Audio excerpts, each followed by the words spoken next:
Мен оған өлердей ғашық болдым. Онымен танысқаннан кейін оның жібектей мінезі, оттай ыстық махаббаты жүрегімді мәңгілікке жаулап алды. Есіл дертім соған ауып, көрмесем тұра алмайтын күйге түстім. Уақыт мен жөнінен мәнін жойды. Жүрегімді кернеген махаббат мені тіленшіге айналдырды. Атқан таң, батқан күнімен санаспайтын, қыс пен жаздың алмасуын парықтамайтын болдым. Бірақ көп өтпей ол бақиға аттанып кетті. Сол мұңлы күндердің буалдыр елесі де өшкіндеді. Есімде қалғаны тек қана нөсерлі дауыл тұрған бір кеште оның үсті басым алмандай су болып үйге оралғаны. Төсекте жатып қатты жөтелгені, оның үстіне қызуы өрлеп басылмай қойғаны. Сонан кейін шипагер шақырғаным, укол салдырғаным, дәрі ішкізгенім, менің миым айналып кетті. Ештеңені де есіме ала алмайтын болдым. Мұның бәрі өтіп кетті. Мәңгілікке өтіп кетті. Жұрт оның мүрдесін ағаш табытқа салды. Табыттың қақпағын шегелегендегі тақылдаған үн миымда тынбай қайталанып өшер емес. Мен оның қара жер қойнында мәңгілік ұйқыға кеткеніне мүлде сенбедім. Жерлеу рәсімінен кейін екеуміздің бірге тұрған үйіміз, екеуміздің ортақ достарымыз, бәрі көзіме оттай басылып, еріксізден жүрегім қаншылады. Содан ақыры Парижден басқа жерге кетпекші болдым. Мен көз жасымды көлдете жатын бөлмеден сүйретіле шығып, кіре беріс ұзын залға орнатылған айнаның алдына келгенде еріксізден тоқтадым. Бұл айнаны әдейі ол үшін сатып алып, осы араға орнатқан болатынмын. Ол қаншама рет осы айнаның алдында жүріп, жасанып таранғаны еді десеңізші. Ал мен оның ту сыртында тұрып, оның айнадағы сұлу сымбатына көзім тоймай қараушы едім. Бұл айнадағы оның сол бір елесі әлі де тұрған жоқ па екен? Мен еріксіз қолымды создым. Бірақ алақаныма тиген мұздай суық ағыс жан дүниемді мұздатып жібергендей. Көз жасым моншақтап кетті. Сүйген жардан айырылудың удай ащы қасіреті бүкіл жүрегімнің парша-паршасын шығарды. Мен есінен айырылған пендедей көшені кезіп кете бердім. Ойда жоқта жын айдағандай қабірстанға келіп қалғанымды бірақ білдім.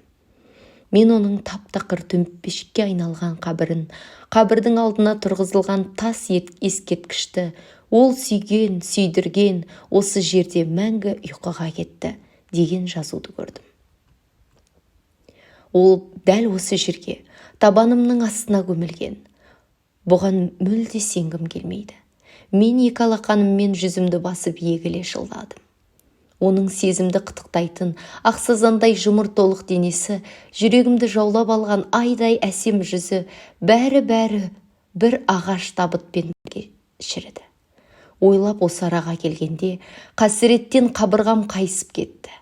Көз жасым көл болып, тұтас денемде жан қалмағандай, қабірдің алдына сылқ етіп отыра кеттім. Тосаттан үрейлідей қатаң бір ой мені билеп алды. Мен қабірдің қасына түнемекші болдым.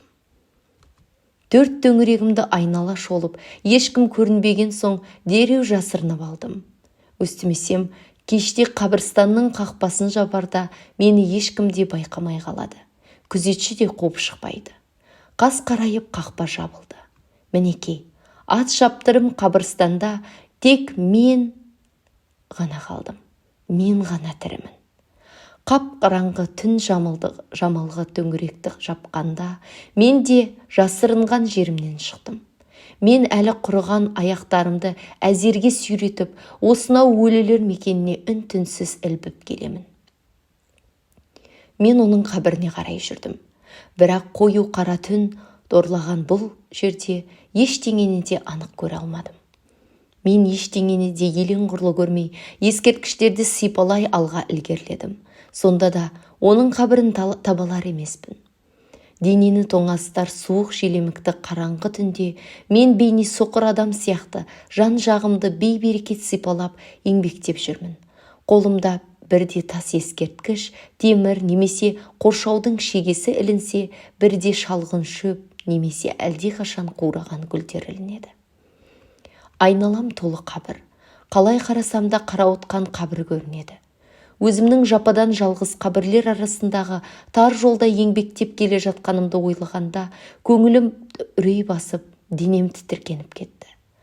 Жан-жағыма жалтақтап, қолыма ілінген ескерткіштегі жазуларды сипалап, саусағыммен онда не жазылғанын парықтауға құлшынып келемін.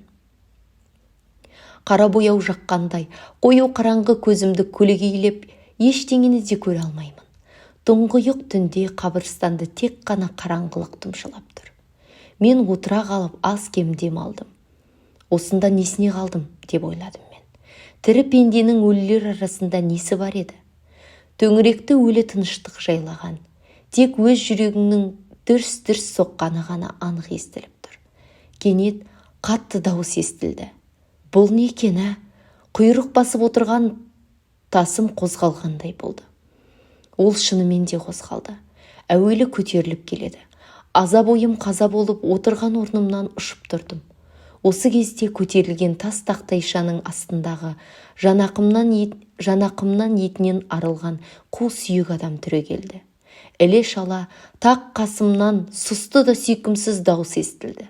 Жаңағы қу сүйек әруақ осы сүйкімсіз дауыспен тас ескерткішке жазылған. Мұнда жатқан адамның аты Оливер Джакус. Биыл 51 жаста.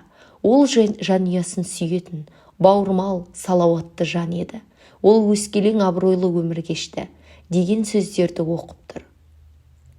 Кенет ол қатты шыңғырып жіберді де, жерден тастық жарқашын ала салып, жаңағы жазуларды өшіріп тастады. Содан соң біз деген сүйектері ғана қалған сұқ саусақтарымен жарқырап, нұр шашқан бір жол жазу жазды. Мұнда жатқан адам Оливер. Биыл 51 жаста. Ол опа қылмағандықтан әкесі қасіретпен көз жұмды. Ол дөрекі, қара ниет болатын, әйелі мен балаларына күн көрсетпейтін. Оның үстіне қолынан келген жамандықтың бәрін істеп, көрші қолаңын қақсататын, өзгелерді өсімқорлықпен қанайтын, ақыры азаппен көз жұмды. Қу сүйек әруақ осыларды жазып болып, жазғанына масаттана қарап тұр. Бейне бір игілікті шаруаны тындырған сыңайлы. Осы кезде тас тақтайшылардың сатыр күтір көтерілген үні мен сүйектердің шақ-шұқ соқтығысқан үні ішінде қабірлерде іркес-тіркес ашылды. Қурап қалған ақ сөңке сүйектер бірінен кейін бірі түрегеліп, өздерінің тірі кезіндегі ойлағандарын қас қалпында ескерткішке жазып жатыр. Әсілінде бұлардың көбі тірі кезінде іші тарлық, әзәзілдік, қаныпезер, іскерлерге іші күйетін сұмырайлар екен. Олардың жазғандарынан мен айтылмыш қамқор әке, опалы әйел, қайырымды ұрпақ, пәк бойжеткен дегендердің шындығында түгелдей бұзақы, ұры, алдамшы суайт жандар екенін білдім. Шындығында осылай екен ау. Ойпырмай-ау, жер әлемінде не кереметтің бәр бар екен ғой. Көз алдымдағы ғажайып көріністерден үрейім ұшып, дірілдеп тыныс алғылмай қалдым. Ендеше, ол да жазып жатқан болар. Менің күндіз күлкі, түнде ұйқы көрмей аңсаған аяулы ғашығым не жазып жатыр екен деші. Қалай болмасын барып өз көзіммен көруім керек. Ойлап осы араға келгенде әлгіндегі қорқыныш зым-зия болды. Мен адымдай басып ашылып жатқан қабірлер мен жын шайтандай елбеңдеген қу сүйектер әруақтар арасынан кесіп өтіп, оның қабіріне жеттім. Сол бір жанымды жаулап, көзімді арбаған сұлу бейне көз алдымнан тағы бір рет жарқ етіп сөнді. Мен еппен басып оның қасына барып, үн шығармай қарап тұрдым. Ол бар ықыласымен ескерткіштегі, ол сүйген, сүйдірген, осы жерде мәңгіге ұйқыға жатыр деген сөздерді өшіріп, содан соң ол сұқ саусағымен бір күні ол сүйген жарын алдап, жаңбырға қарамай сыртқа шығып, біреумен зина жасады.